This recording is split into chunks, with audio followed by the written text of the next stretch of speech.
Hey guys, welcome back to the AR YouTube channel. और क्या आपको पता है कि प्लेन के टायर्स लैंडिंग के वक्त ब्लास्ट क्यों नहीं होता? कैसे इतने बड़े प्लेन का वजन ये छोटे छोटे टायर्स संभाल लेते हैं? दोस्तों, प्लेन के टायर से रिलेटेड बहुत सारे अफवाहें इंटरनेट पर फैली हुई है।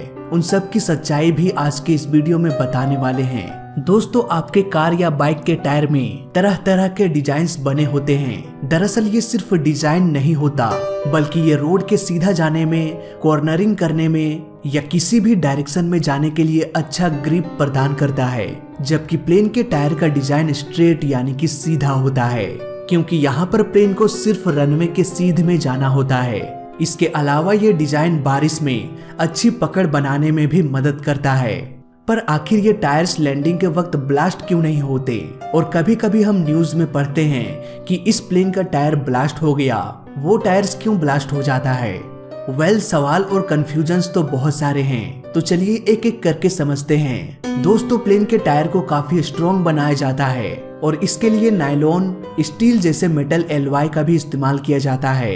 टायर के साइड में मैक्सिमम लोड और मैक्सिमम प्रेशर लिखा होता है। अगर प्लेन में ओवरलोड कर दिया जाए तो ऐसे में टायर्स ब्लास्ट हो सकते हैं। पर हम सभी को पता है कि प्लेन में कौन से सामान का कितना वेट है, सभी को अच्छे से कैलकुलेट किया जाता है। इसके बाद ही प्लेन को उड़ने की इजाजत मिल पाता है। प्लेन में कभी भी ओवरलोड नहीं किया जाता। इसका मतलब ये है कि ओवरलोड के कारण कभी भी प्लेन का टायर ब्लास्ट नहीं होता। तो आखिर ये टायर्स ब्लास्ट कैसे होते हैं?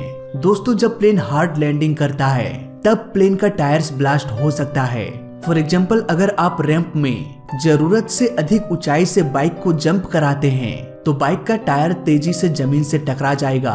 तब अचानक से टायर के अंदर प्रेशर बढ़ेगा और ऐसे में टायर ब्लास्ट हो सकता है। सेम केस हार्ड लैंडिंग के वक्त प्लेन के साथ हो सकता है। इसीलिए तो प्लेन को 2.8 से 3.5 डिग्री के एंगल में लैंड कराया जाता है। अगर ये एंगल इससे अधिक हो जाता है तो प्लेन हार्ड लैंडिंग करेगा और आगे क्या होगा ये कहना मुश्किल है। अब यहाँ पर कई लोग मुझसे ये सवाल करेंगे कि प्लेन का टायर घिस के पतला हो जाता है, इसके वजह से भी तो टायर कमजोर होके ब्लास्ट हो सकता है। दोस्तों, यहाँ पर नॉर्मली ऐसा नहीं होता। टायर्स में ट्रेड वियर इंडिकेटर होता है जो ये बताता है कि टाइम आ चुका है बदलने का। बात करें टायर्स को चेंज करने की, तो इसके लिए 2 रूल्स को फॉलो किया जाता है। पहला रूल, टायर को 5 साल बाद बदलना ही पड़ेगा। दूसरा रूल, ट्रेड वियर इंडिकेटर के बाद टायर को बदलना पड़ेगा। इन दोनों रूल में जो भी पहले आ जाए उसी वक्त टायर को बदलना पड़ेगा। दोस्तों, टायर के बीच में एक उठा हुआ भाग होता है, इसे ही कहा जाता है ट्रेड वियर इंडिकेटर। जब टायर घिस घिस के इसके बराबर आ जाता है तब वक्त आ जाता है इसे बदलने का। अगर कोई प्राइवेट प्लेन हो जो बहुत कम फ्लाई करता है, जिसकी वजह से टायर्स घिसता नहीं है, ऐसे कंडीशन में 5 साल बाद उसे बदल दिया जाता है। हालांकि ये 5 साल अलग अलग कंट्रीज में थोड़ा बहुत चेंजेस हो सकता है, लेकिन इसी कॉन्सेप्ट का यूज किया जाता है टायर को चेंज करने के लिए।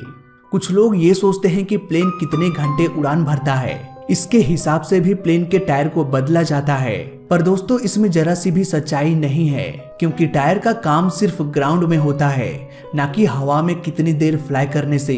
इसके अलावा एक और फैक्टर होता है जो टायर को ब्लास्ट होने से बचाता है, और वो है इसके अंदर भरा हुआ नाइट्रोजन गैस। ये आम गैस के मुकाबले हाई टेम्परेचर और प्रेशर को भी झेल सकता है। इसके अलावा प्लेन के मेटल रिम को ये गैस जंग लगने से भी बचाता है। तो इस छोटे से वीडियो में अभी तक के लिए बस इतना ही। वीडियो अच्छा लगा तो लाइक कर देना, बुरा लगा तो डिसलाइक कर देना, और दोनों ही केस में इस चैनल को सब्सक्राइब कर देना, क्योंकि इस चैनल में सीखने के लिए बहुत कुछ है। तो मैं मिलता हूँ आपसे अगली वीडियो में, तब तक के लिए देखते रहिए और सीखते रहिए। जय हिंद, वंदे मातरम।